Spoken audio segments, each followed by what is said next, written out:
إن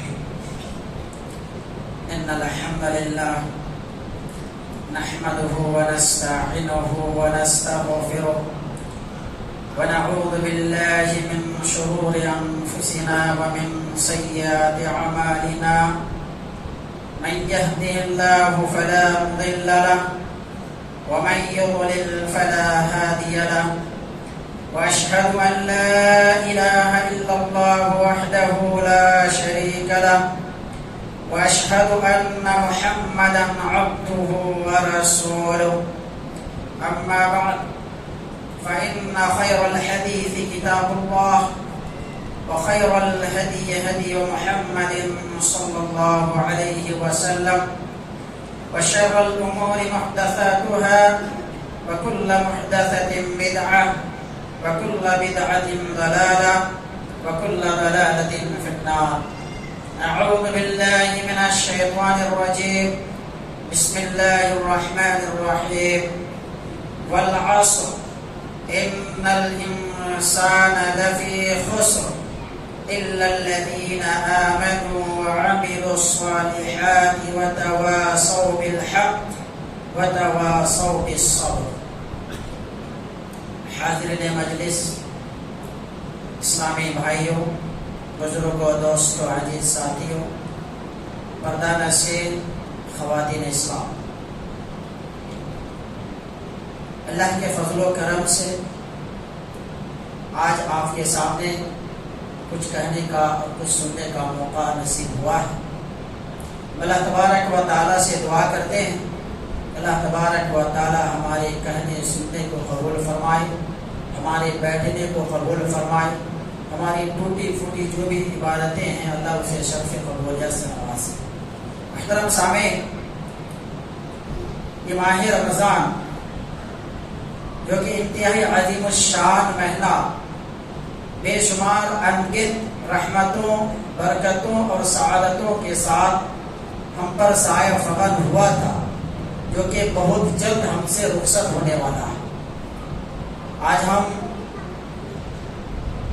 دوسری تاخیرات کو داخل ہو چکے ہیں، یعنی یہ 23ویں رمضان کو داخل ہو چکے ہیں. اب ایک ہفتہ رہ گیا ہے. کب شروع ہوا اور کب ختم ہوا ہم کو پتہ بھی نہیں چلا. اتنا عظیم الشان مہینہ جو مہمان بن کر کے آیا تھا، اس مہمان کے استقبال میں ہم نے بہت ساری باتیں سنی تھی. اس مہینے کے جو تقاضے تھے، جو حقوق تھے، کیا ہم نے ان تقاضوں کو پورا کیا؟ کیا ہم ان حقوق کی ادائیگی کی؟ یہ مہینہ ہم سے پوچھتے ہوئے جا رہا ہے. یہ مہینہ آیا تھا کس لیے؟ یہ مہینہ ہمیں متقی اور پرہیزگار بنانے کے لیے آیا تھا. یہ مہینہ ہمیں جہنم سے آزادی دلانے کے لیے آیا تھا.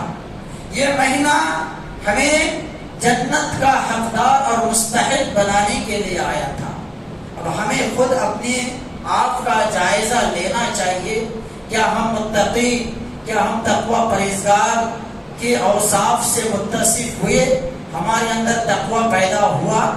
کیا ہم اپنے آپ کو جہنم سے آزاد کرا سکے؟ کیا ہم جنت کا مستحق بن سکے؟ خود اپنے آپ سے سوال کریں. تقوی اس مہینے کے آنے کا مین مقصد ہے انسان کے اندر تقوی پیدا کرنا. روزے کی فرضیت کا مقصد کیا ہے؟ یا ایھا الذین آمنوا کتب علیکم الصیام کما کتب علی الذین من قبلکم لعلکم تتقون.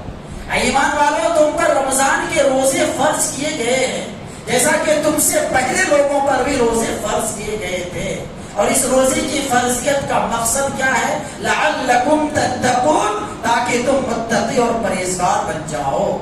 یہ مہینہ ہماری تربیت کے لیے آیا تھا، ہمیں ٹرینڈ کرنے کے لیے آیا تھا. ہماری تربیت ہوئی، کچھ تبدیلی آئی زندگی میں. تقوی کیسے حاصل ہوتا ہے؟ تقوی کا صفت ہمارے اندر پیدا ہوئی یا نہ ہوئی خود سمجھ سکتے ہیں. جب ہم روزے سے رہتے ہیں تو ہمارے سامنے حلال جائز کھانا رہتا ہے، حلال پینے کے لیے پانی سامنے رہتا ہے، لیکن ہم وہ کھانا وہ پانی نہیں پی سکتے، کھانا نہیں کھا سکتے. کیوں؟ ہمیں منع کیا گیا ہے. کہ روزے کی حالت میں کھا نہیں سکتے، پی نہیں سکتے، جائز خواہشات پوری کر نہیں سکتے، ہمیں منع کیا گیا ہے۔ دنیا والے تو ہمیں دیکھ نہیں رہے، اگر گھر کے اندر ہم جا کر کے کھا لیں پی لیں تو کس کو پتا چلے گا؟ دنیا والے کو کسی کو پتا نہیں، لیکن ہم کھا نہیں رہے، پی نہیں رہے، کیوں؟ ڈر ہے، اللہ دیکھ رہا ہے، کوئی دیکھے یا نہ دیکھے اللہ دیکھ رہا ہے۔ تو جس رب کے منع کردہ چیزوں کو، ہم حلال چیزوں کو وقتی طور پر ہم اپنے آپ سے دور رکھتے ہیں، اسی رب کا منع کردہ چیزوں کو جو ہمیشہ کے لیے ہمارے اوپر حرام کر دیا ہے، اس سے اپنے آپ کو بچا لیا تو سمجھے تقویٰ ہمارے اندر آ گیا۔ اگر پھر افطار کے بعد وہی چیزیں ہم استعمال کر رہے تھے جو رمضان سے پہلے کر رہے تھے، تو پھر تقویٰ کہاں گیا؟ استعمال تقویٰ آیا نہیں۔ جو بیڑی سگریٹ گٹکا ہم رمضان سے پہلے استعمال کر رہے تھے، سحری کے وقت بھی استعمال کر لیے جلدی جلدی، اور پھر افطار کے بعد سب سے پہلا ہمارا وہی مشغلہ بڑھ جاتا ہے، تو تقویٰ کہاں ہے؟ اس کا مطلب اس روزے سے ہم کو کچھ فائدہ ہوا نہیں، اس رمضان کے مہینے سے ہم کو کچھ فائدہ ہوا نہیں۔ اگر ان چیزوں سے ہم دور ہو گئے کہ اللہ نے وقتی طور پر حلال چیزوں سے روک دیا ہے تو ہم رکے رہے، اسی اللہ نے حرام چیزوں سے ہمیشہ کے لیے ہم کو منع کیا ہے۔ تقویٰ کا معنی کیا ہے؟ تقویٰ کا معنی ہے امتثال الاوامر و اجتناب النواہی، کہ اوامر اللہ کے احکام کو بجا لانا اور اللہ کے منع کردہ چیزوں سے رک جانا، اسی کا نام تقویٰ ہے۔ عمر بن خطاب رضی اللہ تعالیٰ عنہ نے ابی بن کعب رضی اللہ تعالیٰ عنہ سے جب تقویٰ کا ڈیفینیشن اور تقویٰ کا معنی اور مفہوم سمجھنا چاہا تو ابی بن کعب رضی اللہ تعالیٰ عنہ نے کیا فرمایا کہ کیا آپ کا کبھی ایک ایسے راستے سے گزر ہوا جس راستے کے دونوں جانب خاردار درخت ہو اور راستہ بالکل چھوٹا ہو؟ کہاں ہوا ہے؟ کیسے گزرے آپ؟ کہا اپنے دامن کو بچا کر کے، یہی خاردار جھاڑی میں میرا دامن الجھ نہ جائے۔ کہا یہی تو تقویٰ ہے، جس طریقے سے تم ان خاردار درخت سے اپنے دامن کو بچا لیا، ایسی اپنی زندگی کو اس دنیا کے ان چیزوں سے بچا لینا جن چیزوں سے رکنے کے لیے بچنے کی اللہ نے اس کے رسول نے حکم دیا، یہی تقویٰ ہے۔ میرے بھائیوں، یہ مختصر سی تمہیدی بات میں نے آپ کے سامنے اس ماہ مبارک کے تعلق سے بیان کرنے کی کوشش کی کہ مہینہ ہم سے جاتے جاتے یہ سوال کر رہا ہے، کیا یہ چیزیں ہم نے حاصل کی یا نہیں کی؟ اگر ہم نے اس مہینے کا قدر کیا تو یہ مہینہ، یہ روزے ہمارے لیے کل قیامت کے دن سفارشی بن کر کے آئیں گے، اور اگر ہم نے نہیں کیا تو یہ روزے ہمارے لیے کیا ہوں گے؟ ہمارے خلاف گواہی دینے کے لیے کھڑے ہوں گے۔ ان الصیام والقرآن یشفعان، یہ روزے یہ قرآن کل قیامت کے دن ہمارے لیے سفارش کریں گے۔ ان القرآن حجت لک اور حجت علیک، یہ قرآن تمہارے لیے حجت بنے گے، یہ تمہارے خلاف حجت بنے گے۔ اسی طریقے سے یہ ماہ مبارک کے رمضان کے روزے ہمارے لیے حجت بن کر کے آئیں گے یا پھر ہمارے خلاف حجت بن کر کے آئیں گے؟ اب سوچنا ہمیں ہے، لیکن میرے بھائیوں اکثر مہینے کا حصہ تو گزر گیا ہے، چند دن رہ گئے ہیں، ابھی بھی ہم اپنے آپ کی اصلاح کر سکتے ہیں۔ ابھی بھی جو دن بچے ہوئے ہیں ان دنوں کی قدر کرنا شروع کر دیں، انشاءاللہ اللہ اتنا غفور رحیم ہے، اتنا مہربان ہے کہ ان چند دنوں میں بھی ہم اپنے آپ کو بدل سکتے ہیں۔ کوشش کریں بدلنے کی۔ محترم سامعین، تمہیدی کلمات کے بعد میں نے آپ کے سامنے ایک قرآن مجید کی بہت مختصر اور چھوٹی سی سورہ کی تلاوت کی۔ اس سورت کو سامنے رکھتے ہوئے کچھ باتیں آپ کے سامنے پیش کرنے کی کوشش کریں۔ سورہ سب پڑھتے ہیں، والعصر ان الانسان لفی خسر الا الذین آمنوا وعملوا الصالحات وتواصوا بالحق وتواصوا بالصبر۔ لیکن آپ کیجئے گا، میں کسی کو کھڑا ہونے کے لیے اور کسی کو بولنے کے لیے نہیں بول رہا ہوں۔ اب آپ نے خود آپ اپنے دل پر ہاتھ رکھ کر کے یہ اپنے آپ سے پوچھئے اس سورہ کا ترجمہ کس کو آتا ہے؟ اس سورہ میں اللہ تبارک و تعالیٰ نے کیا کہا؟ 2 لائن کی سورہ ہے۔ اس سورت کے اندر اللہ تبارک و تعالیٰ نے کیا کہا ہے ہم میں سے کس کو معلوم ہے؟ اس سورت کا ترجمہ کیا ہے؟ صرف اتنا، سب کو اپنے آپ سے پوچھ کر کے دیکھیں کیا آتا ہے کس کا ترجمہ؟ آتا ہے بارک اللہ فیک، نہیں آتا ہے تو افسوس کرنے کا موقع۔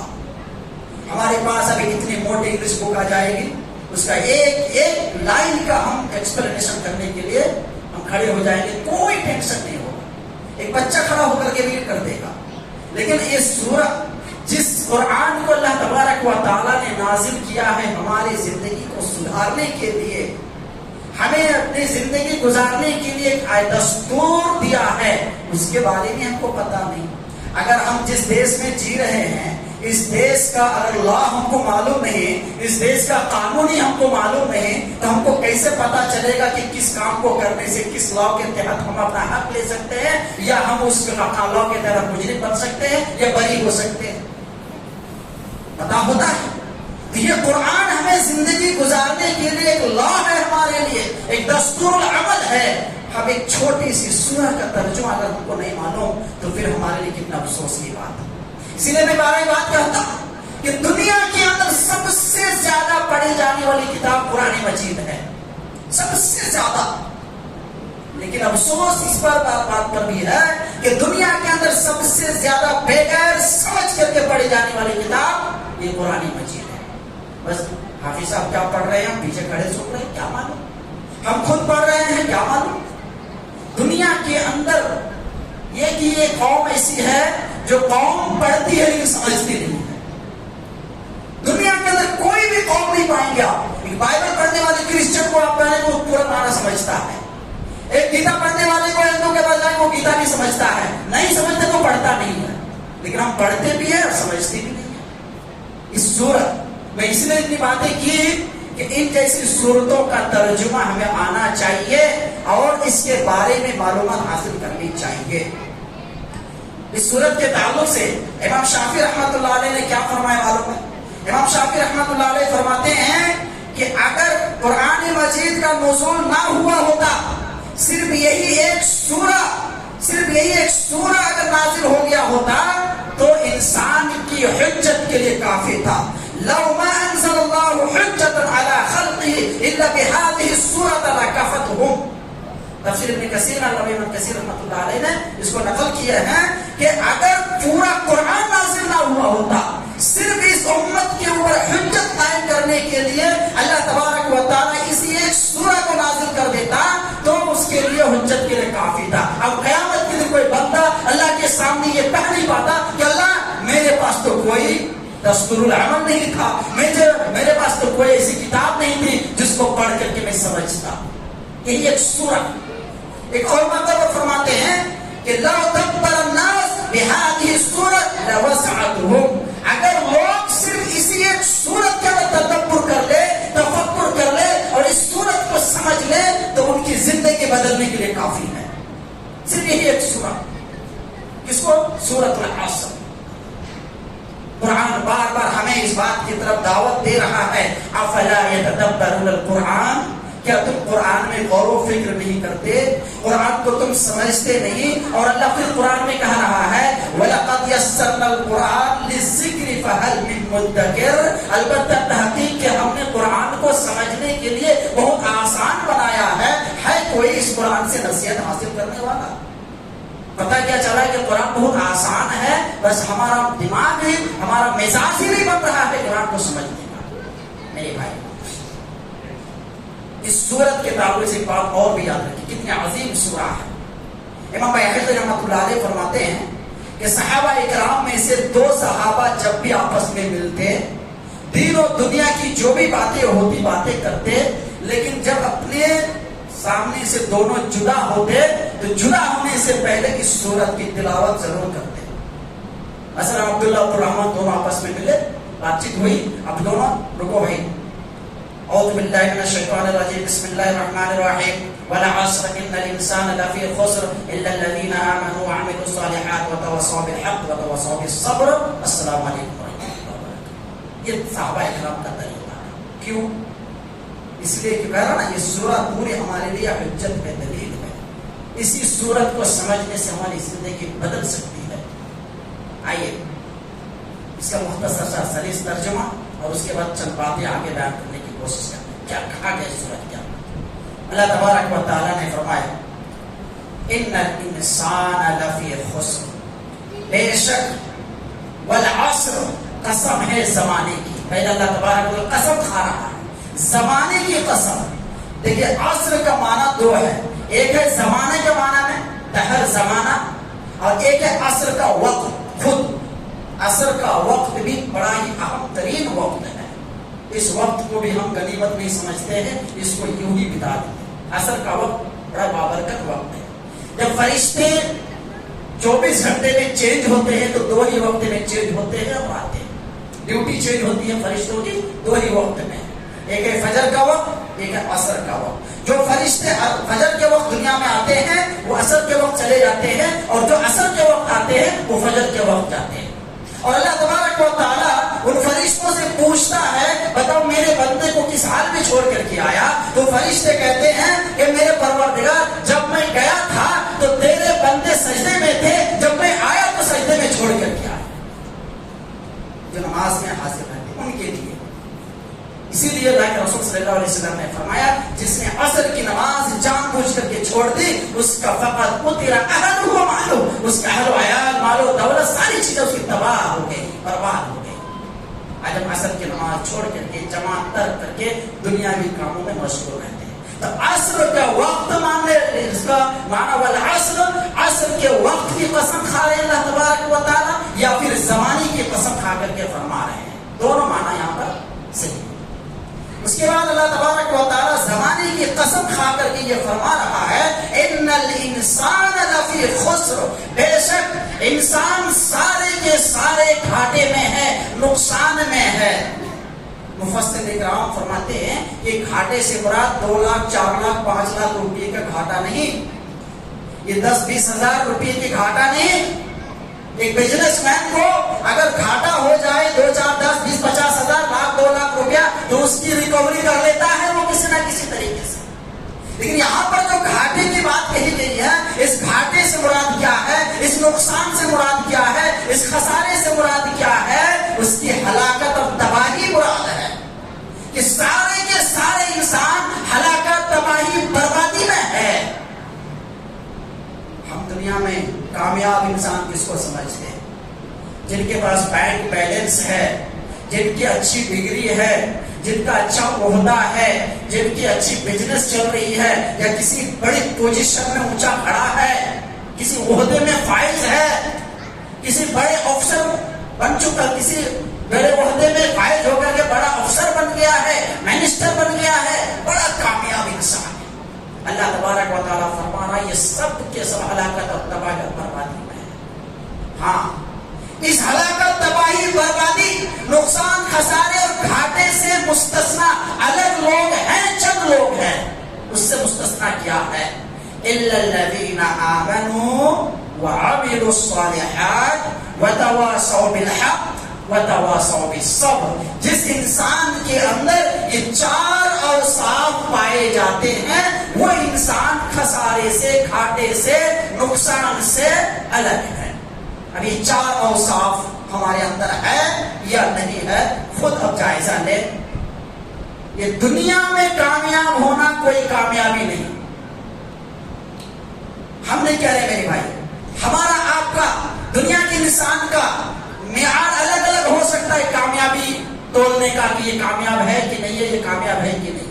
کہتے ہیں نا میرا بیٹا کامیاب ہو گیا, کیوں؟ ایسے اسی میں فرسٹ ڈویژن آیا, فرسٹ پوزیشن آیا ہے, پورا اسٹیٹ میں پہلا رینک آیا ہے.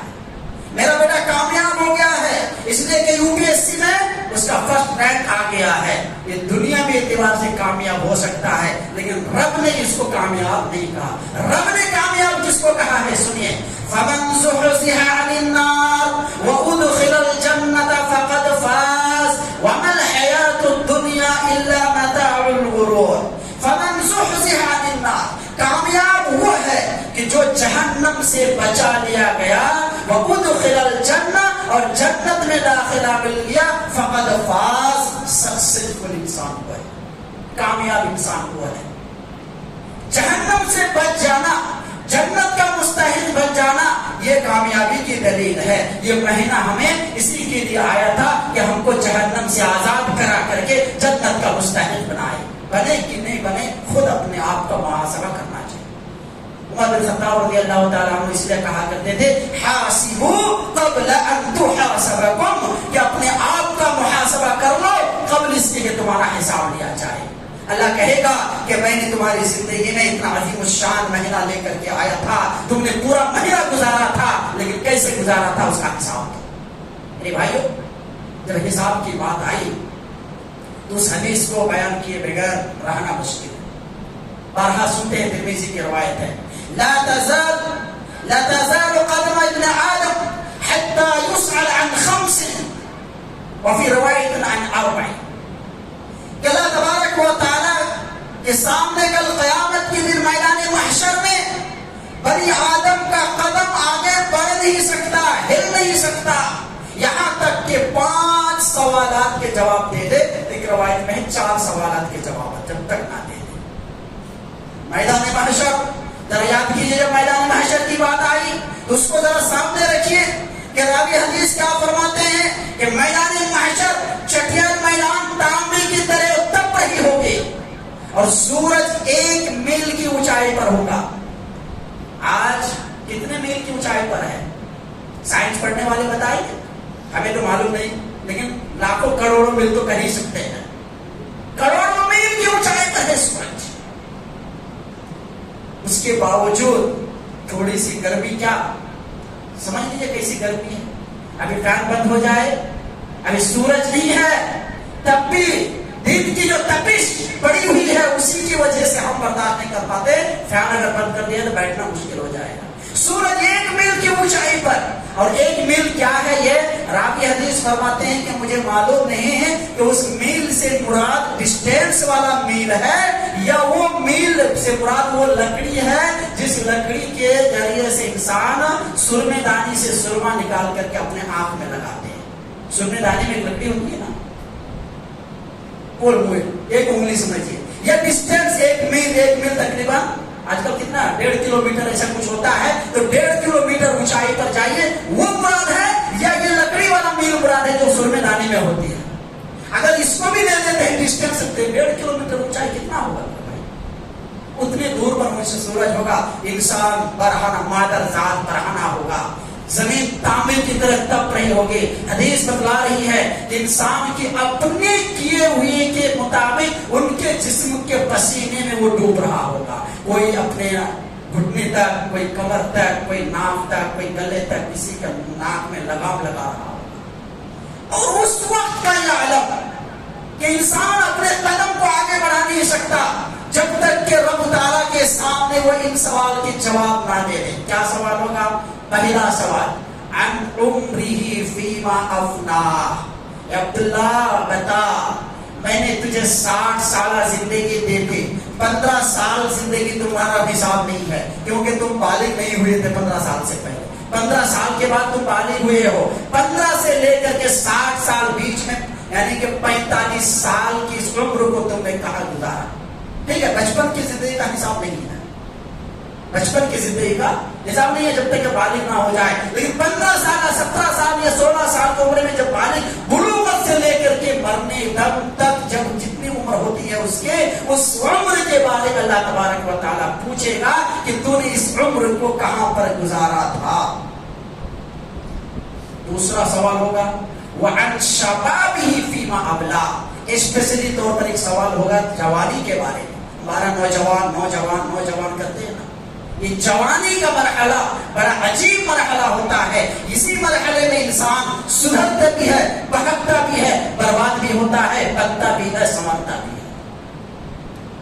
کتنے نوجوان آہستہ راتوں کے نام پر اب دیکھیں گے شیواجی نگر وغیرہ میں اور دوسرے جو فلائی اوور وغیرہ میں گاڑیاں لے کر کے ریسنگ کر رہے ہیں، اور اسی رات میں ریسنگ کرتے ہوئے کوئی ایکسیڈنٹ میں مارا گیا، دوسرے دن پیپر میں آتا ہے کہ فلاں کا بچہ رات میں تاک راتوں میں شہید ہو گیا۔ اس کو شہید کہیں گے؟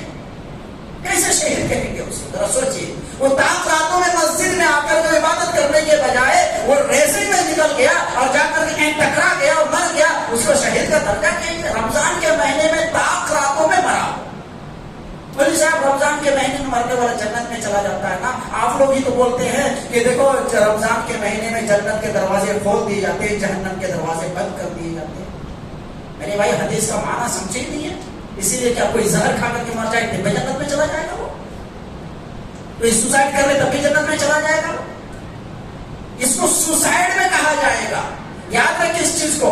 جس دیش میں ہم رہتے ہیں اس دیش کے قانون کو ماننا ہمارے لیے ضروری ہے. ہمارا مذہب خود ہم کو بیان کر رہا ہے کہ تم اس دیش کے قانون کو مانو. اب ہمارے دیش میں یہ قانون بنا. ٹریفک رولز کیا ہے؟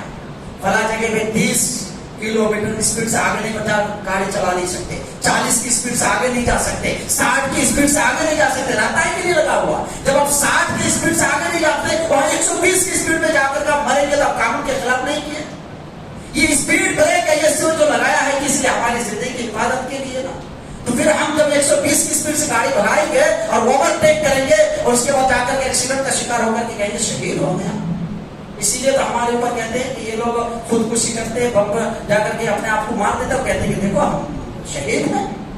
ایسے ہی کو شہید نہیں کہا جائے گا. بہرحال وہ بات الگ ہے, میں ادھر نہیں جانا چاہتا. کہنے کا مطلب ہے کتنے نوجوان آج اپنی جوانی کو برباد کر رہا ہے فالتو چیزوں میں. اللہ خوش رکھے ان نوجوانوں کو جو نوجوان اللہ اور اس کے رسول کے احکام کی تابعداری کرتے ہوئے مسجدوں میں آ کر کے عبادت میں مشغول ہیں. اور سب سے بڑھ کر کے وہ نوجوان بھی مبارکباد کے لائق ہیں جو اس عمر میں, نوجوانی کے عمر میں اعتکاف جیسے عبادت میں وہ آ کر کے بیٹھے ہوئے ہیں. کیونکہ یہ عموماً اعتکاف وغیرہ میں بوڑھے بزرگ لوگ بیٹھتے ہیں, لیکن جس قوم کے نوجوان اس قدم کو آگے بڑھائے لیکن مبارکباد کے لائق ہیں. لیکن شرط یہ ہے کہ وہ بھی اس اعتکاف کو اپنے موج مستی کا ذریعہ نہ بنائے. میں نے اس سے پہلے وہ لفظ استعمال کیا تھا, موج مستی کا ذریعہ مت بنائیے آپ. دوستوں کو, جیسا بھی آپ نے سنا, دوستوں کو بھگائیے آپ. نہیں بھائی, دنیا داری سے کوئی مطلب نہیں ہے, بلکہ ہم کو اس وقت سے دین کا مطلب اللہ کو راضی کرنے کے لیے یہاں پر آئے. بہرحال تو اللہ تبارک و تعالیٰ ایک سوال کیا کرے گا, وَعَنْ شَبَابِهِ فِيمَا أَبْلَىٰ, اے نوجوان تو اپنی جوانی کے بارے میں بتلاؤ, اس جوانی کو کہاں پر تم نے ختم کیا ہے. اور وہ حدیث 7 قسم کے لوگ عرش کے سائے میں ہوں گے, جن میں سے ایک نوجوان, وَشَابٌ نَشَأَ فِي عِبَادَةِ اللَّهِ, وہ نوجوان جن کی پرورش کی اللہ کی عبادت میں ہوئی ہے. میرے بھائی 2 سوال ہوا. تیسرا سوال ہوگا وَعَنْ مَالِهِ مِنْ أَيْنَ اكْتَسَبَ وَفِيمَا أَنْفَقَ, اس مال کے بارے میں بتاؤ جس مال کو تو نے کمایا ہے, کمائی کا سورس کیا تھا, انکم سورس کیا تھا, اور پھر اگر انکم سورس تم نے بتا دیا کہ صحیح ہے, صحیح طریقے سے ہم نے کمایا, دھوکہ نہیں دیا, فراڈ نہیں کیا, جھوٹ نہیں بولا, کسی کا چھینا نہیں, کسی کا قسم نہیں کیا, بڑی محنت سے کمایا ہے, تو انکم سورس تو تمہارا برابر ہے, ٹھیک ہے. وَفِيمَا أَنْفَقَ, خرچ کرنے کی جگہ بتا, خرچ کہاں پر کیا تھا. میرے بھائیو اتنا آسانی سے نہیں بچ سکتے. آج اگر کوئی مولانا, کوئی عالم آ کر کے آپ سے پوچھے, بھائی صاحب آپ نے اتنے مالدار ہو گئے, ذرا انکم سورس تو بتائیے. اے تو کون ہوتا ہے پوچھنے والا, میری کمائی کا کیا ذریعہ ہے, یہ میں اپنا محنت سے کما رہا ہوں, میں کر رہا ہوں, ٹھیک ہے, پوچھ نہیں سکتے, آزادی ہے, نہیں پوچھ سکتے. لیکن انکم ٹیکس والے آ کر کے پوچھ سکتا ہے کہ نہیں, ای ڈی والے بھی آ کر کے پوچھ لے, تو ای ڈی سی بی آئی والے آ کر کے بھی پوچھیں گے تو آپ کو دینا پڑے گا کہ نہیں پورا, کہاں کمایا, کتنا. اب نہیں بتائیں گے تب بھی آپ کا پورا اکاؤنٹ سے آپ کو پتا چل جائے گا کہ کیا کر رہے ہو, کہاں بھیج رہے ہو, کہاں سے آ رہا ہے, کیا کر رہے ہو, نہیں کر رہے ہو, سب پتا چل جائے گا. یہ تو دنیا کی بات ہوئی. اللہ تبارک و تعالیٰ یہاں بھلے ای ڈی کو بھی دھوکہ دے کر کے نکل جائیں, سی بی آئی کو بھی دے کیا ہوتا ہے آئی ٹی آر بھرنے والے, ایسے کیسے وہ وکیل وغیرہ کر کے بھی اپنا ٹیکس وغیرہ بچا کر کے نکل جاتا ہے, نکل جانے دیجیے. لیکن رب کے پاس کوئی بچ نہیں سکتا. کرامن و کاتبین, دونوں لکھنے والے لکھ رہا ہے. تو اللہ تبارک و تعالیٰ پوچھے گا انکم سورس کیا ہے تمہارا, اور پھر تم نے خرچ کہاں پر کیا ہے, کون کون سی جگہ پر. منمانی خرچ نہیں کر سکتے ہم فضولیات میں, یہاں وہاں جہاں چاہے وہاں خرچ کر دیا, نہیں. پھر اس کے بعد تم مالدار تھے, نصاب کو پہنچے ہوئے تھے, تم نے زکوٰۃ ادا کیا تھا یا نہیں, وہ بھی پوچھے گا اللہ تعالیٰ. وہ بھی خرچ کرنے میں آتا ہے کہ نہیں, کہ تم نے خرچ کہاں کیا, یعنی زکوٰۃ برابر طریقے سے نکالا تھا یا نہیں, حساب کتاب کے لیے. میں نے زکوٰۃ کے بارے میں تھوڑا سا آپ کے سامنے بیان کیا تھا اصل کے درس میں, اور شیخ نے بھی آپ کے سامنے پورے اس کے بارے میں بتایا کہ زکوٰۃ پرٹیکولرلی آپ کو خاص طور پر آپ کو حساب کر کے نکالنا ہے. اتنا میرا زکات نکلا 25,000 30,000 50,000 20,000 10,000 حساب کر کے نکالو پہلے, پھر اس کو بانٹو. ایسے نہیں میں 10-20 دے رہا ہوں, کسی کو 1000 دے دیا, کسی کو 500 دے دیا, میرا زکات ادا ہو گیا. نہیں ہوگا, وہ زکات ادا نہیں ہوئی آپ کی, وہ عام نفلی صدقہ میں چلا جائے گا. لیکن زکات کے لیے نیت کر کے حساب کر کے آپ نکالیے پہلے. ہاں, اس کے لیے شرط ہے کہ آپ کو نصاب کو پہنچنا ہے, اور نصاب کو پہنچنے کے بعد اس کے اوپر پھر 1 سال گزرنا ہے, پھر حساب سے آپ کو نکالنا. ورنہ وہ زکات کے موضوع پر میں نہیں جاتا, کیونکہ وہ بہت تفصیلی ہے, وہ کہ زکات نہیں ادا کرنے والوں کا کیا انجام ہوگا. بہر اللہ تعالیٰ پوچھے گا تو نے مال کہاں سے کمایا, کہاں پر خرچ کیا. 4 سوال ہوئے, 4 سوال ہوئے کہ نہیں, 4 سوال, 5 سوال 4 ہو گئے. عن عمره فيما افنى وعن شبابه فيما ابلى 2, وعن ماله من اين اكتسب وفيما انفق, یہ 2. جس عالم نے اس کو 2 سمجھا ہے 4 ہوا. اور آخری سوال وماذا عمل فيما علم, تو نے اپنے علم کے مطابق کتنا عمل کیا. اگر جس نے ان دونوں کو ملا کر کے 1 کیا, اس کے نزدیک 4. اس میں ایک حدیث میں 4 سوال ہے, ایک حدیث میں 5 ہے, جو 5 ایسے 4 ایسے. بہرحال جو بھی ہے, وماذا عمل فيما علم, میرا موضوع سے متعلق میں آخری ٹکڑا بیان کرنا چاہتا ہوں. بہت سارے لوگ یہ بول سکتے ہیں کہ مجھے معلوم نہیں تھا اس لیے میں نے ایسا نہیں کیا تھا, ویسا نہیں کیا تھا. اب تو آپ کو معلوم ہو گیا. اللہ پوچھے گا تمہارے پاس علم آ چکا تھا, 1 نہیں 2 نہیں, کتنے علماء کی زبانیں تم نے تقریریں سنے تھے, یوٹیوب میں سنا تھا, جلسے میں سنا تھا, تقریروں میں بھی سنا تھا, اور اس کے بعد جمعہ کے خطبے میں بھی سنا تھا. علم ایسا نہیں ہے کہ کسی کے پاس نہیں ہے. بھلے آپ کو دیکھ کر کے پڑھنا نہیں آتا ہے, لیکن سن کر کے آپ کے پاس کتنا علم آ چکا ہے جتنے سے آپ اپنے عمل کی اصلاح کر سکتے ہیں. وماذا عمل فيما علم, جو تم نے سیکھا تھا اس کے مطابق تمہارا عمل کہاں تک تھا. یہ 5 سوالات کے جوابات دیے بغیر ہم آگے بڑھ نہیں سکتے. میرے بھائی, فمن زحزح عن النار وادخل الجنة فقد فاز وما الحياة الدنيا الا متاع الغرور, جو جہنم کی آگ سے بچا لیا گیا, جس کو جنت میں جانے کا موقع نصیب ہو گیا, یہی دراصل کامیاب انسان ہے. وما الحیات الدنیا الا متاع الغرور, اور یہ دنیا کی زندگی تو بس ایک دھوکے کا سامان ہے. دنیا کی زندگی کو دھوکے کا سامان کہا گیا ہے. جس دنیا کے پیچھے پڑ کر کے ہم اپنی زندگی کو برباد کر رہے ہیں, آخرت کو برباد کر رہے ہیں. میرے بھائیو, ان الانسان لفی خسر, بے شک انسان سارے کے سارے تباہی میں ہے, گھاٹے میں ہے, بربادی میں ہے, خسارے میں ہے, سوائے ان کے جو لوگ ایمان لے آئے اور عمل صالح کیے اور حق بات کی وصیت کی اور صبر کی تلقین کی. 4 نشانیاں, 4 صفات جس کے اندر ہے, وہ انسان گھاٹے میں نہیں ہے. الا الذين آمنوا, آئیے ایمان کے تعلق سے کچھ باتیں آتی ہیں. ایمان سب سے پہلے ایمان کی جب بات کریں تو ایمان باللہ, اللہ کی ذات پر ایمان لانا. اللہ کی ذات پر ایمان لانے کا مطلب کیا؟ پہلے ہمیں اپنے رب کے بارے میں جاننا, اپنے رب کی معرفت حاصل کرنا. رب کون ہے, رب کی طاقت کیا ہے, رب کی ذات کیسی ہے, اس کی عظمت کیسی ہے, وہ پورا رب کے بارے میں جاننا. اور رب کو جاننے کے لیے اس کائنات پر غور کرنا ضروری ہے. یہ رب کے جو نشانات ہیں, یہ دنیا, یہ کائنات, یہ آسمان, یہ زمین, یہ چاند, سورج, جھرنے, پہاڑ, پیڑ, پودے, درخت, انسان خود اپنے آپ پر غور کرے. افلا ينظرون الى الابل كيف خلقت, کیا انسان غور نہیں کرتا وہ ایک اونٹ کے اوپر دیکھے کہ اونٹ کو اللہ نے کیسے پیدا کیا. وَإِلَى السَّمَاءِ كَيْفَ رُفِعَتْ, آسمان پر غور کرو کہ اللہ نے آسمان کو کیسے بلند کیا ہے. وَإِلَى الْجِبَالِ كَيْفَ نُصِبَتْ, اور پہاڑ پر غور کرو کہ پہاڑ کو اللہ تبارک و تعالیٰ نے زمین پر کیسے ویوست کیا ہے, کیسے میخ کا کام کیا ہے, زمین ہل نہ جائے. وَإِلَى الْأَرْضِ كَيْفَ سُطِحَتْ, زمین پر غور کرو کیسے اللہ نے اس کو ہموار بنایا ہے. زمین اگر ایسی ویسی ہوتی تو کوئی گھر بنا سکتا، کوئی آرام سے رہ سکتا ہے؟ اللہ نے اس زمین کو ہموار بنایا ہے لوگوں کے رہنے کے لیے، تاکہ انسان کو بسنے میں، چلنے میں، پھرنے میں کوئی تکلیف نہ ہو۔ اللہ تبارک و تعالیٰ نے اور اسی طریقے سے فَلْيَنْظُرِ الْإِنسَانُ مِمَّا خُلِقَ خُلِقَ مِن مَّاءٍ دَافِقٍ۔ انسان کو چاہیے کہ اپنے آپ پر غور کرے، کیسے ان کی پیدائش ہوئی ہے، سر سے لے کر پیر تک کتنی نعمتیں اللہ تبارک و تعالیٰ نے ہمیں عطا کی ہیں۔ آج ایک کڈنی فیل ہو جائے، اس ایک کڈنی کو اگر کسی سے آپ لے کر کے لگانا چاہتے ہیں تو نہیں ملتے، کتنے روپے کی ضرورت پڑتی ہے۔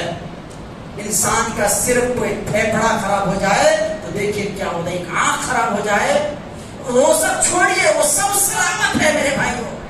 ابھی جوانی میں سر کا بال سفید ہو جائے تو وہ اپنے آپ کو کیسا محسوس کرتا ہے؟ سوچئے ذرا، جوانی کی وہ سب صحیح ہے، صرف سر کا بال سفید ہو گیا تو پریشان رہتا ہے کہ میری شادی میں روڑا بن جائے گا، یہ سفید بال، ہمارے سماج میں ہماری عزت نہیں ہوگی، بولے گا اس کا بال سفید ہے، جبکہ بال ہے لیکن صرف سفید ہو چکا ہے۔ جہاں پر کالا کلر کی ضرورت ہے وہاں پر اگر سفید آ گیا تو انسان کو وہاں پر پریشان ہوگا۔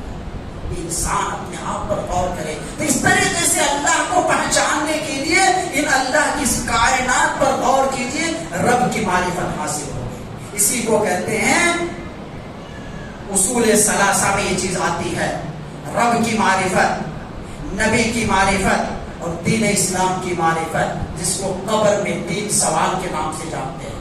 قبر میں 3 سوال ہوگا، میدان محشر میں 4 سوال یا 5 سوال ہوں گے، قبر میں 3 سوال ہوں گے، جس کو ہم قبر کے 3 سوالات کے نام سے جانتے ہیں۔ اسی کو امام محمد بن عبد الوہاب رحمہ اللہ نے اپنی کتاب اصول ثلاثہ کے اندر اصول ثلاثہ کہا ہے، یعنی بنیادی 3 چیزیں، یہی تو ہم سے مطلوب ہے، رب کی معرفت، نبی کی معرفت، دین کی معرفت۔ قیامت کے قبر کی زندگی میں فرشتہ آ کر یہی سوال کرے گا، من رب ہوگا، من نبی ہوگا، ما دین ہوگا۔ تو پہلے ایمان باللہ میں پہلے رب کی بات آتی ہے کہ رب پر ایمان لانا، اللہ کی ذات پر ایمان لانا، اللہ کون ہے، اللہ کی عظمت کیا ہے، ہم اسی کو توحید سے تعبیر کرتے ہیں۔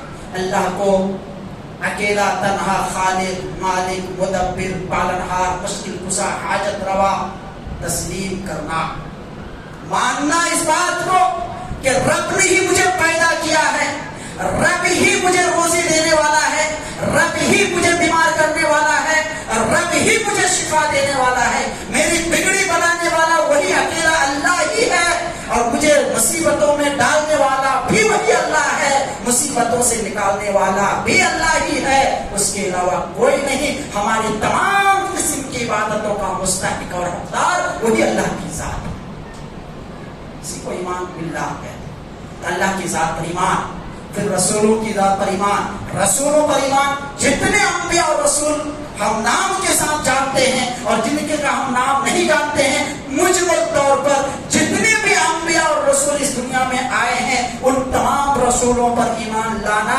اس طریقے کہ اللہ نے ان کو انبیاء اور رسول بنا کر کے مبعوث کیا ہے، اس کے ساتھ ساتھ اس بات پر بھی ایمان لانا کہ وہ سب کے سب انسان تھے، بشر تھے، بشریت میں سب ایک سا ہے، لیکن اللہ نے ان کے مقام کو اونچا کیا ہے نبوت کی تاج دے کر کے۔ رسولوں پر ایمان لانا، فرشتوں پر ایمان لانا، فرشتے ایک نورانی مخلوق ہے جس کے اندر نافرمانی کی صفت نہیں، صرف اور صرف اطاعت و فرما برداری کی صفت پائی جاتی ہے، وہ اللہ کے احکام کو بجا لانے کے لیے ہمیشہ تیار ہے۔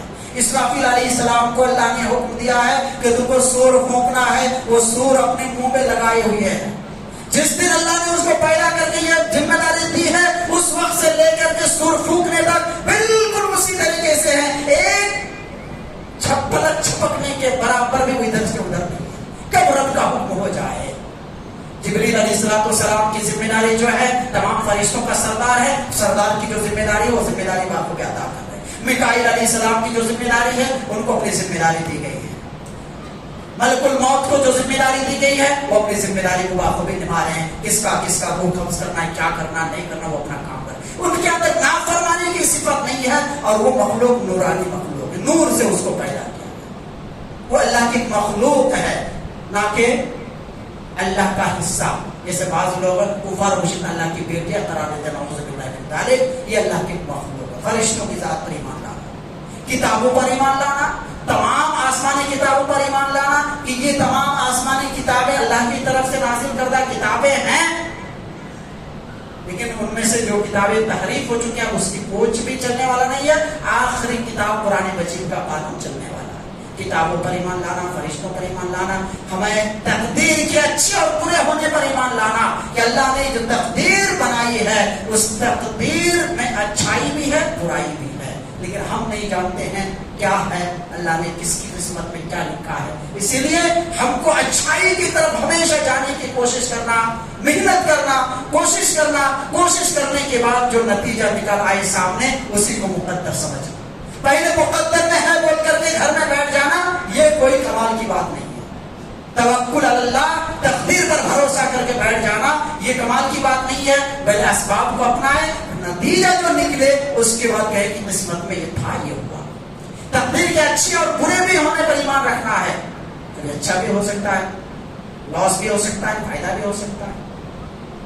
اچھا کوئی ایک سوال کر سکتا ہے کہ جب آپ کہہ رہے ہیں کہ تقدیر میں سب لکھا جا چکا ہے، اچھا ہے یا برا ہے، تو پھر یہ کہتے ہیں کہ دعا سے تقدیر بدلتی ہے، یا یہ کام کرنے سے، صلہ رحمی کرنے سے رزق میں برکت آتی ہے، عمر میں اضافہ ہوتا ہے، یا اسی طریقے سے تقدیر بدلتی ہے. کیسے ہو سکتا ہے جب اللہ نے تقدیر لکھ دیا ہے؟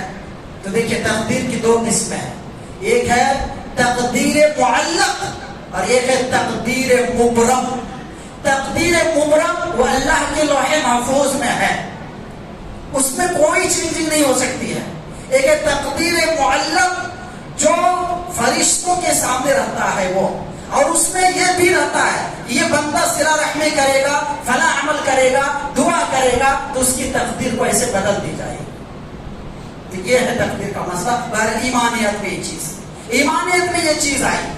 دوسری وعمل الصالحات، عمل صالح. دیکھیے ایمان کسے کہتے ہیں پہلے اس کو بھی سمجھ لیں. ایمان کی تعریف کرتے ہوئے علماء اکرام نے لکھا وَإِقْرَارُ بِاللِّسَانِ تَصْدِيقُ بِالْجَنَانِ وَالْعَمَلُ بِالْجَوَارِحِ وَالْأَرْكَانِ. یہ تین چیزوں کے مجموعے کا نام ایمان ہے. اس کو ایمان کی ڈیفینیشن اگر سمجھ لیں گے تو آپ کو سمجھنے میں بہت آسانی ہوگی. پھر آپ خود دیکھ سکتے کہ ہم مومن ہیں کہ نہیں ہے، ہمارے اندر ایمان ہے یا نہیں ہے.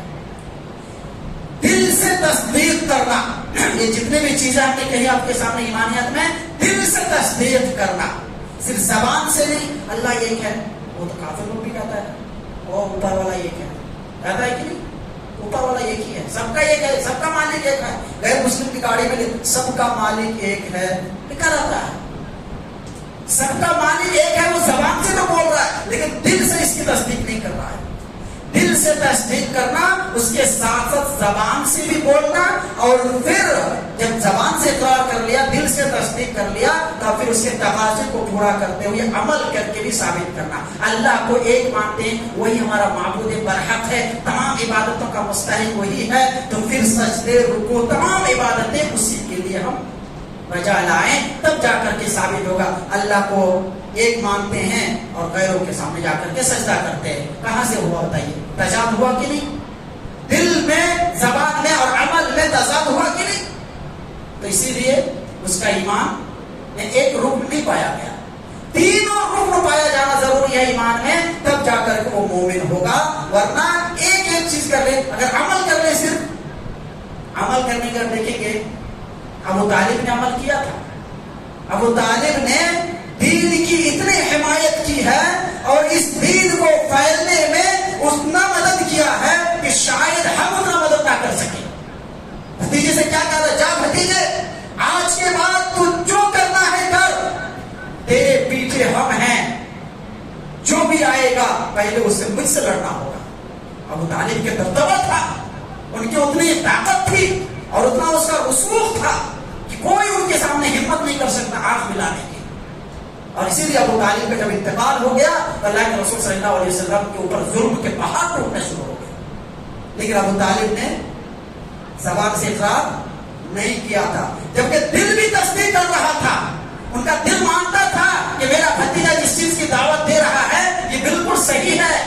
دو چیزیں ان کے اندر پائی گئی تھی، دل سے تصدیق اور عمل بھی پایا گیا تھا، لیکن صرف زبان سے اقرار نہیں کیا. تو تبھی نا اللہ کے رسول صلی اللہ علیہ وسلم نے مرنے کے ٹائم پہ کہا تھا کہ چچا جان صرف میرے کان میں ایک بار لا الہ الا اللہ محمد رسول اللہ پڑھ لیجئے، میں اسی کو حجت بنا دوں گا کل قیامت کے لیے. نہیں پڑھا. اچھا، دل سے تصدیق نہیں، زبان سے اقرار اور عمل بھی ثابت ہے، لیکن وہ بھی مسلمان نہیں ہے، مومن نہیں. پروف منافقین زبان سے کہتا تھا اللہ یہ کیا ہے، یہ محمد صلی اللہ علیہ وسلم کے رسول ہیں، اور اللہ کے رسول کے پیچھے نماز پڑھتا تھا، جنگ میں بھی شریک ہوتا تھا، لیکن دل سے نہیں مانا تھا وہ. اسی لیے وہ منافقین فی الدرک الاسفل من النار. پتا کیا چلا؟ ایمانیت کے باب میں ہمیں تین چیزیں یاد رکھنی ہے، دل سے تصدیق، زبان سے بھی بولنا ہے، عمل بھی کر کے دکھانا ہے، تب جا کر تو مومن ہوگا. ایمانیت بات سمجھ میں آئے؟ اس صورت کے ذریعے میں اسی لیے بولا اس صورت کو اگر کوئی پڑھ لے تو حجت کے لیے کافی ہے، ان کو سمجھنے کے لیے، ان کی زندگی سدھارنے کے لیے یہ سورہ کافی. وَعَمِلُوا الصَّالِحَاتِ، نیک عمل. ایمان کے بعد اب نیک عمل، جبکہ نیک عمل ایمان میں داخل ہے عمل، لیکن پھر بھی عمل کا ذکر الگ سے ہوا ہے تاکہ انسان کو یہ چکا نہ ہونا کہ ہمیں عمل بھی کرنا ہے، عمل کر کے بتانا ہے. اچھا، نیک عمل. اب نیک عمل کس کو کہتے ہیں؟ نیک عمل جس کو ہم چاہیں بنا لیں، جیسے عید میلاد النبی بنا لیا، نیک عمل ہے نا. لوگ ارے غلط کیا ہے اس میں؟ اللہ کے رسول کے برتھ ڈے میں کھانا پکا کر کے لوگوں کو، غریبوں کو کھلا رہے ہیں، ایک جلسے ہو جاتا ہے، لوگوں کے سامنے کچھ دین کی باتیں بیان کر دیتے ہیں، اس میں نقصان ہی کیا ہے؟ اچھا کام ہے نا. اچھا کام ہم جس کو بولے وہ اچھا ہے، یا شریعت جس کو بولے وہ اچھا ہے؟ اگر اچھا ہے تو صحابہ نے کیوں نہیں کیا؟ اگر اچھا ہے تو اللہ کے رسول صلی اللہ علیہ وسلم نے اپنی زندگی میں کیوں نہیں کیا؟ اگر صحابہ نے نہیں کیا تو یہی ہمارے اچھے نہ ہونے کی دلیل ہے. اچھا، کچھ لوگ یہ بولتے ہیں کہ منع کی دلیل کہاں ہے، ذرا آپ بتائیے. میں آپ صاحب کے سامنے ایک دو اصول بتلا دینا مناسب سمجھتا ہوں. یہ دو اصول آپ یاد رکھیے، آپ کبھی بھی آپ کو کوئی بہکا نہیں سکتا ہے. عبادت کے معاملے میں اصل کیا ہے معلوم ہے؟ عبادت کے معاملے میں اصل حرمت ہے. عبادت کے معاملے میں اصل حرمت ہے، اسی کو برات اصلیہ کہتے ہیں. یعنی تمام قسم کی عبادتیں حرام ہے. ہم عبادتیں وہی کر سکتے ہیں جس کا ثبوت قرآن اور حدیث میں ہو، جس کے بارے میں صحابہ اکرام سے ثبوت ملتا ہو، اتنا ہی ہم کر سکتے ہیں، ہم بڑھا نہیں سکتے ہیں. یہ عبادت یہی دلیل ہے. ان سے ہم پوچھیں کہ بھائی کرنے کی دلیل بتاؤ، عبادت میں نہ کرنے کی دلیل نہیں ہے. اسی لیے لا الہ الا اللہ کا معنی پہلے سمجھیے. لا الہ میں کیا کہا گیا ہے؟ پہلے لا الہ، کوئی معبود برحق نہیں. یہاں پر وہی ہے، کوئی عبادت کے لائق نہیں. پہلے لا کہا کر کے اس بات کی نفی کی ہے کہ کوئی عبادت نہیں، کوئی عبادت کے لائق نہیں. ہاں، عبادت وہی ہوگی جس کی شریعت میں ثبوت ہو، اور اسی کے لیے ہوگی جس نے ہمیں حکم دیا ہے، یعنی صرف ایک اللہ کے لیے. تو عبادت میں اصل کیا ہے؟ حرمت ہے. کوئی بھی عبادت نہیں کر سکتے، ہم وہی عبادت کر سکتے ہیں جس کا ثبوت قرآن سے ہو، حدیث سے ہو، نبی کی زندگی سے ہو، صحابہ کے عمل سے ہو. صحابہ کے منہج سے ہٹ کر کے عمل کریں گے وہ گمراہ ہوگا. قرآن خود کہہ رہا ہے وَمَن يُشَاقِقِ الرَّسُولَ مِن بَعْدِ مَا تَبَيَّنَ لَهُ الْهُدَى وَيَتَّبِعْ غَيْرَ سَبِيلِ الْمُؤْمِنِينَ نُوَلِّهِ مَا تَوَلَّى وَنُصْلِهِ جَهَنَّمَ وَسَاءَتْ مَصِيرًا. بہترین آیت ہے میرے بھائی صاحب ہماری زندگی میں تبدیلی لانے کے لیے. وَمَن يُشَاقِقِ الرَّسُولَ، جو رسول کی مخالفت کرے بعد اس کے وضاحت کے ساتھ دلیلیں آ چکی ہیں. وَيَتَّبِعْ غَيْرَ سَبِيلِ الْمُؤْمِنِينَ، اور مومنین کے راستے کو چھوڑ کر دوسرے راستے کی پیروی کرے. مومن کون ہے؟ اللہ کے رسول صلی اللہ علیہ وسلم کے زمانے میں مومن کون تھے؟ بول سکتے ہیں؟ صحابہ اکرام، کیونکہ قرآن کا نزول صحابہ اکرام کے سامنے ہو رہا تھا. وَيَتَّبِعْ غَيْرَ سَبِيلِ الْمُؤْمِنِينَ، مومنوں کے چھوڑ کر کے کسی اور راستے پر چلنا، تو مومن کون ہے؟ صحابہ اکرام۔ پتا کیا چلا کہ رسول کی مخالفت کرنا اور صحابہ کے منہج سے ہٹ کر کے کسی اور کے منہج پر چلنا، اللہ فرماتا ہے نُوَلِّهِ مَا تَوَلَّىٰ، ہم اسی پر اس کو چلائیں گے جس پر وہ چل رہا ہے، وَنُصْلِهِ جَهَنَّمَ، اور اس کا آخری انجام کیا ہوگا؟ جہنم ہوگا، وَسَاءَتْ مَصِيرًا، اور وہ ٹھکانہ بہت برا ٹھکانہ۔ اسی کو سورہ بقرہ میں اللہ تبارک و تعالیٰ نے یوں فرمایا فَإِنْ آمَنُوا بِمِثْلِ مَا آمَنْتُمْ بِهِ فَقَدِ اهْتَدَوْا، اے صحابہ کی جماعت، تمہارے ایمان کے جیسے یہ بعد والے لوگ اگر ایمان لے آئیں گے تو وہ ہدایت یافتہ ہوں گے۔ جیسے ایمان مطلب ایمانیات میں، اعتقاد میں، توحید میں، سنت میں، عمل میں، ہر چیز میں صحابہ اکرام کی طرح ہمیں ہونا چاہیے، نہیں تو پھر بے کام سے۔ اسی لیے منہج سلف کیوں کہتے ہیں؟ منہج سلف یعنی صحابہ اکرام کے منہج پر ہم کو چلنا۔ ہم نماز پڑھیں گے صحابہ اکرام کیسے پڑھتے تھے، کیونکہ صحابہ اکرام اللہ کے رسول سے نماز پڑھتے ہوئے دیکھے۔ صحابہ اکرام کی زندگی کیسے گزری ہے، اللہ کے رسول صلی اللہ علیہ وسلم کی برتھ ڈے صحابہ اکرام نے منایا ہے کیا؟ نہیں منایا ہے۔ تو محبت ہم سے زیادہ، ہم اللہ کے رسول سے زیادہ کرتے ہیں یا صحابہ اکرام زیادہ کرتے تھے؟ صحابہ اکرام کی محبت ان کے پیر کے دھول کے برابر بھی ہم نہیں ہو سکتے۔ آج ہم کہہ رہے ہیں کہ یہ برتھ ڈے کیا ہے؟ یہ غیر قوم کا دیا ہوا یہ تحفہ ہے جس کو ہم آرام سے لے رہے ہیں۔ آج لوگ چپ کے برتھ ڈے مناتے ہیں، اپنے بچوں کی، اپنے اس کی سالگرہ مناتے ہیں، شادی کی۔ بھائیو کیوں؟ کچھ لوگ یہ کرتے ہیں اپنے بچوں کے برتھ ڈے مناتے ہیں، کیسے معلوم ہے؟ کیک نہیں کاٹتے ہیں، کوئی فنکشن نہیں کرتے ہیں، اس دن نیا لباس پہناتے ہیں، کوئی چاکلیٹ خرید کر کے لاتے ہیں اور دوستوں میں بانٹ دیتے ہیں۔ کیا ہے یہ؟ میرے برتھ ڈے، میرے دوست کی برتھ ڈے، میرے گھر آیا ہے، میں ایسے نہیں کر رہا ہوں، میرے گھر میں چاکلیٹ دینے کے لیے آیا۔ کیا ہے بیٹا؟ میرا آج برتھ ڈے ہے۔ برتھ ڈے میں کیک کاٹا جاتا ہے نا؟ نہیں، وہ کیک نہیں کاٹتے ہیں، ابا ہمارے چاکلیٹ لا کر کے دیے، تب ان کو سمجھا کر کے بھیجے بیٹا یہ سب کرنا غلط، اپنی سے جا کر کے بولو، نہیں لینا ہوتا، لینا بھی نہیں، سمجھانا اس کو۔ بہرحال کہنے کا مطلب کہ جو بھی عمل ہم خود سے کریں اور حدیث و قرآن میں اس کا ثبوت نہیں، صحابہ اکرام کی زندگی سے اس کا پروف نہیں، وہ عمل صالح نہیں ہو سکتا ہے۔ اچھا، عمل صالح کے لیے دو بنیادی شرط ہے، ایک تو اس عمل کا ثبوت بھی ہو اور دوسرا اس عمل کو اللہ کے خاطر انجام دیا جا رہا ہو اور ساتھ ہی ساتھ وہ عمل سنت رسول کے مطابق ہو، تب جا کر کے وہ عمل صالح ہوگا۔ مثلا نماز تو پڑھ رہے ہیں ہم، پوری سنت کے مطابق ہے، رکوع سجود قوما قیام تشہد سب کچھ برابر ہے، لیکن اللہ کے لیے نہیں۔ وہ میرے گھر میں ایک دوست آئے ہیں، وہ دوست بولا چلو وہ بڑا نمازی ہے، دیندار ہے، لیکن میری دینداری میں کمی ہے، چلو دوست نے بولا مسجد چلو، نماز نہیں جاتے کیا؟ ہاں چلو چلو آ کے نماز پڑھنے کی۔ کس کے لیے آئے تھے نماز پڑھنے کی؟ اللہ کے لیے نہیں، وہ دوست کو خوش کرنے کے لیے۔ یا ابھی رشتہ داری ہونے والی ہے، لڑکی والے پوچھ رہے ہیں نماز پڑھ رہے ہیں کیا؟ تو چلو جب تک شادی نہیں ہو جاتی تب تک نماز پڑھتے ہیں، پھر بعد میں دیکھا جائے گا۔ یہ کس کے لیے نماز پڑھ رہے تھے؟ وہ رشتہ داری طے کرنے کے لیے۔ تو یہ نماز وہ اللہ کے لیے نہیں پڑھ رہے تھے، وہ عمل صالح نہیں ہے۔ اسی طریقے سے ہم عبادت کو اللہ کو راضی کرنے کے لیے انجام دے رہے ہیں، لیکن طریقے رسول کے مطابق نہیں، طریقے رسول کے مطابق نہیں، وہ عمل بھی عمل صالح نہیں ہے۔ اسی کو قرآن اور حدیث کا مطالعہ کرنے سے آپ کو خلاصہ ملے گا۔ تو عمل صالح تو دو چیز ہو گئی، الا الذین آمنوا وعملوا الصالحات، نیک عمل کرنے والے، ایمان لانے والے اس گھاٹے اور خسارے سے باہر ہے۔ تیسری وتواصوا بالحق، حق بات کی وصیت کرنا، حق بات کی وصیت کرنا یعنی دعوت و تبلیغ کا راستہ اختیار کرنا۔ جس کے اندر یہ صفت پائی جاتی ہے وہ کامیاب انسان۔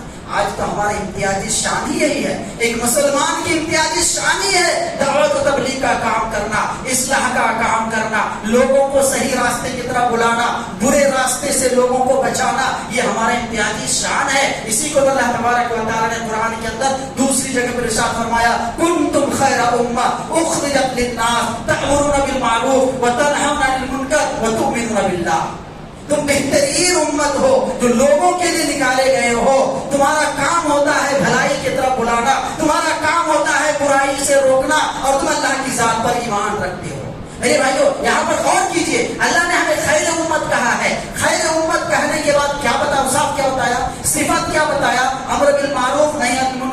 اور اللہ کی ذات پر ایمان. اگر یہ صفت ہمارے اندر نہیں ہے تو خیر امت کہلانے کے حقدار ہیں نہیں. خالی اچھے ہم سب سے بہترین امت ہیں، ہم سب سے بہترین امت ہے بول کر کے نعرہ لگانا یہ کمال کی بات نہیں ہے. پھر آگے بھی دیکھنا کہ وہ کیا ہے. جیسے فلا ولی فلا ولی فلا ولی، ولی ولی کی پورا بھرمار ہے، لیکن ولی کی تعریف قرآن نے کیا کیا؟ الا ان اولیاء اللہ لا خوف علیہم ولا هم يحزنون. اس کے بعد کیا ہے؟ والذین آمنوا وكانوا يتقون. ولی کون ہے؟ ولی وہ ہے جو اللہ کی ذات پر ایمان رکھتے ہیں اور تقوی پر اظہار اختیار کرتے ہیں. اللہ کی ذات پر ایمان ہے. جو مجاور میں مزاروں میں مجاور بن کر کے بیٹھے رہتے ہیں ان کو کلمہ توحید کا معنی پوچھو تو نہیں معلوم، کلمہ توحید پڑھنا تک نہیں آتا ہے. کتنے ویڈیو آ چکے ہیں فلاں فلاں مزار پہ جا کر کے جب ان سے انٹرویو لیتا ہے آپ یہاں کے یہ ہیں تو ذرا آپ کو بتاؤ دن رات میں کتنے وقت کی نماز ہوتی ہے؟ کوئی بتاتے ہیں 8 وقت کی، کوئی بتاتے ہیں 4 وقت کی، کوئی کچھ کوئی کچھ. کلمہ توحید سنا، کلمہ توحید پڑھنا نہیں آتا. یہ سب ولی ہوں گے، وہ مرنے کے بعد ان کے قبر کی پوجا سنو. ولی ہے الا ان اولیاء اللہ لا خوف علیہم ولا هم يحزنون. بڑی بڑی اقرار کو اس میں کیپٹل لیٹر میں لکھ کر کے رکھا جاتا ہے اس کے بارے میں. تو اسی طریقے سے میرے بھائیو خیر امت ہونے کے لیے کیا ہے؟ امر بالمعروف نہی عن المنکر کا فریضہ انجام دینا اور اللہ کی ذات پر ایمان لانا. وتواصوا بالحق، حق بات کی وصیت کرنا، لوگوں میں دعوت و تبلیغ کا کام کرنا. میرے بھائی اس کو میں تفصیل کرنے جاؤں گا، وقت بہت زیادہ ہو جائے گا. 12 سے 12 بجے تک میرا ٹائم تھا، 12:15 ہو گیا. ابھی بھائی وقت بہرحال اگر امر بالمعروف نہیں ہے منکر کا فریضہ انجام نہیں دیں گے کیا کیا نقصانات ہیں، کس کس عذاب میں مبتلا ہوں گے، وہ بہت ساری چیزیں ہیں تو میں اس میں تفصیل میں نہیں جانا چاہتا. آخری بات وتواصوا بالصبر، حق بات کی وصیت کرنے کے ساتھ ساتھ آپ جب اس کام کو آپ کریں گے، اللہ کی ذات پر ایمان رکھیں گے، لوگوں میں دعوت و تبلیغ کا کام کریں گے، خود عبادت اور بندگی کو بجا لائیں گے تو بڑی تکلیفوں کا سامنا کرنا پڑے گا، بڑی تکلیفوں کا سامنا کرنا پڑے گا.